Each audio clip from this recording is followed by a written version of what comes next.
कहीं दूर जंगलों के बीच एक गांव था जिसका नाम आफताब नगर था। यह गांव अपनी खूबसूरती, सादगी और जंगलों के करीब होने की वजह से मशहूर था। गांव के लोग ज्यादातर किसान थे, लेकिन उनके बीच कुछ कहानियां सदियों से चली आ रही थी। एक ऐसी ही कहानी के मुख्य किरदार एक बंदर और एक इंसानी लड़की बने। ये सब एक रात शुरू हुआ जब गांव के पास जंगल में एक अजीब सी रोशनी देखी गई। गांव वालों ने उसे एक आम प्राकृतिक घटना समझकर नजरअंदाज कर दिया, लेकिन अगले दिन जब सुबह हुई तो सबको पता चला कि गांव की सबसे खूबसूरत और नेकदिल लड़की मरियम गायब है। मरियम का ताल्लुक एक गरीब लेकिन देनदार खानदान से था। उसके वालिदीन परेशान होकर गांव के लोगों को जमा करने लगे। 3 दिन गुजर गए, लेकिन मरियम का कोई सुराग न मिला।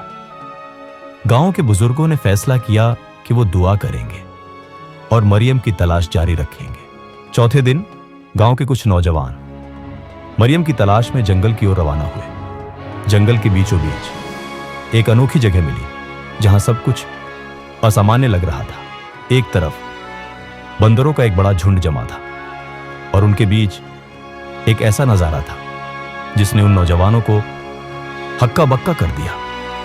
वहां मरियम एक बड़ी चट्टान पर बैठी हुई थी और उसके साथ एक बड़ा राजा जैसा बंदर खड़ा था। बंदर ने सोने का ताज पहन रखा था और उसके हाथ में एक छड़ी थी जो रोशनी फैला रही थी। ऐसा लग रहा था जैसे वो कोई बड़ा सरदार हो। जब नौजवानों ने यह मंजर देखा तो उन्होंने मरियम को आवाज दी, लेकिन मरियम ने जवाब दिया, मैं यहां अपनी मर्जी से हूं। यह बंदर कोई आम बंदर नहीं है, बल्कि पोसीन एक इंसान था जिसे किसी जुल्म की सजा के तौर पर बंदर बना दिया गया था। उसने मुझे अपनी कहानी सुनाई है और मुझसे मदद मांगी है। नौजवान हैरानी में पड़ गए।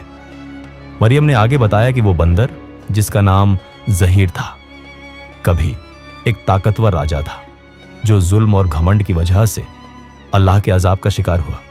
अब वो अपनी नजात के लिए दुआ कर रहा है और उसका ईमान है कि अगर कोई नेकदिल इंसान उसकी मदद करेगा तो वो अपनी असली हालत में वापस आ सकता है। मरियम को इस इम्तिहान में डाला गया था कि वो उस बंदर से शादी करे ताकि उसकी नजात मुमकिन हो सके। गांव के नौजवानों ने यह बात गांव वालों तक पहुंचाई। मरियम के माता पिता ने पहले इनकार कर दिया, लेकिन मरियम की जिद और बंदर की दुआओं ने उन्हें राजी कर लिया। शादी के बाद ठीक उस वक्त जब बंदर ने मरियम का हाथ पकड़ा, एक अजीब मंजर नजर आया। जमीन हिलने लगी, रोशनी फैल गई और बंदर इंसान में तब्दील हो गया।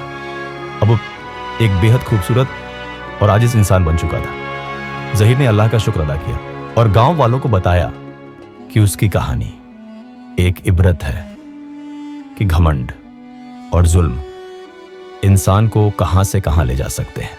जहीर और मरियम ने अपनी जिंदगी नेकी के कामों में गुजारी और लोगों को याद दिलाया कि घमंड और जुल्म का अंजाम हमेशा बुरा होता है।